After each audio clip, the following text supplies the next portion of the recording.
कहानी है नवाब सिराज उद दौला की बहादुरी, मीर जाफर की गद्दारी और रॉबर्ट क्लाइव की चालाकी की।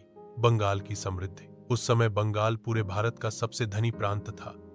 यहाँ की मिट्टी सोना उगलती थी, खेत लहलहाते थे और बाजार रेशम, कपड़ा, मसालों और व्यापारिक वस्तुओं से भरे रहते थे। यही कारण था कि अंग्रेज, फ्रांसीसी, डच और पुर्तगाली सभी यहाँ व्यापार करना चाहते थे। लेकिन व्यापार के नाम पर जो अंग्रेज आए थे, वे केवल व्यापारी नहीं थे। वे अपने साथ तोपें, बंदूकें और चालाक दिमाग भी लाए थे। उनका उद्देश्य केवल व्यापार करना नहीं, बल्कि धीरे धीरे भारत पर अधिकार जमाना था। बंगाल का नवाब सिराज उद दौला उस समय केवल 23 वर्ष का था। युवा होने के बावजूद उसमें आत्मविश्वास और साहस की कमी नहीं थी।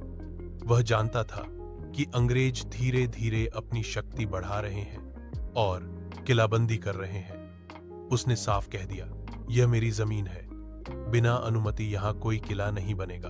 अंग्रेज उसकी बातों को अनसुना करते रहे। उन्होंने कलकत्ता में अपना किला मजबूत करना शुरू कर दिया। इससे नवाब गुस्से से भर उठा। उसने अंग्रेजों पर हमला किया और कलकत्ता पर कब्जा कर लिया। कलकत्ता खोने के बाद अंग्रेज तिलमिला उठे। उन्होंने मद्रास से अपनी सेना बुलाई और सेनापति के रूप में भेजा गया रॉबर्ट क्लाइव। क्लाइव बहुत चालाक था। उसने जल्दी ही समझ लिया कि सीधे युद्ध में जीतना आसान नहीं है। सिराज की सेना संख्या में बहुत बड़ी थी, इसलिए उसने तलवार से पहले दिमाग का इस्तेमाल किया। उसने बंगाल के अंदर ही गद्दार ढूंढ निकाले। क्लाइव को पता था कि बंगाल के कई बड़े अमीर और सरदार सिराज से नाखुश हैं। सबसे बड़ा नाम था मीर जाफर, जो सिराज का सेनापति था। अगर तुम युद्ध के दिन हमारा साथ दोगे तो हम तुम्हें बंगाल का नवाब बना देंगे। यह लालच इतना बड़ा था कि मीर जाफर ने सिराज से विश्वासघात करने में देर नहीं लगाई। उसके साथ कई और अमीर भी मिल गए। युद्ध का दिन 23 जून 1757 पलासी, आज का नदिया जिला, पश्चिम बंगाल के मैदान में युद्ध हुआ। सिराज उद दौला की सेना लगभग 50-0 थी। अंग्रेजों की सेना केवल 3-0 थी। संख्या देखकर हर कोई कह सकता था कि सिराज की जीत निश्चित है।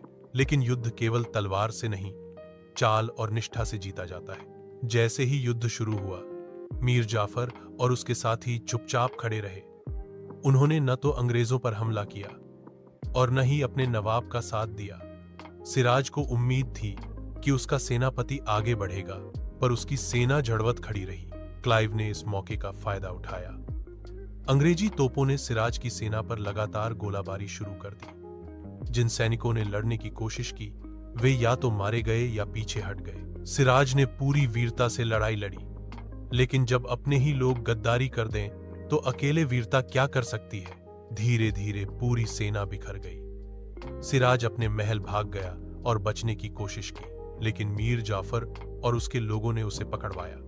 सिराज उद दौला को बंदी बनाया गया और थोड़े ही समय बाद उसकी हत्या कर दी गई। रॉबर्ट क्लाइव ने अपनी चाल में सफलता पाई। उसने मीर जाफर को बंगाल का नवाब घोषित किया, लेकिन असली ताकत अंग्रेजों के हाथ में रही। मीर जाफर केवल एक कठपुतली बनकर रह गया। इस युद्ध का परिणाम केवल बंगाल की हार नहीं था, बल्कि यह भारत की आजादी खोने की शुरुआत थी। अंग्रेजों को पहली बार भारत में राजनीतिक शक्ति मिली। अब वे केवल व्यापारी नहीं रहे, शासक बन बैठे। पलासी की हार के बाद बंगाल की अपार संपत्ति अंग्रेजों के हाथ में चली गई। अंग्रेजों ने समझ लिया कि भारत को तलवार से नहीं, चाल और गद्दारी से जीता जा सकता है। यही युद्ध आने वाले 200 वर्षों की गुलामी की नींव। आज भी सिराज उद दौला को एक साहसी शासक माना जाता है, जिसने अंग्रेजों को चुनौती दी।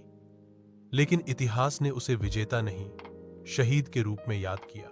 वहीं मीर जाफर का नाम हमेशा गद्दार के रूप में लिया जाता है। पलासी का युद्ध हमें यही सिखाता है, देश के लिए सबसे बड़ा खतरा बाहरी दुश्मन नहीं, बल्कि अंदर बैठे गद्दार होते हैं।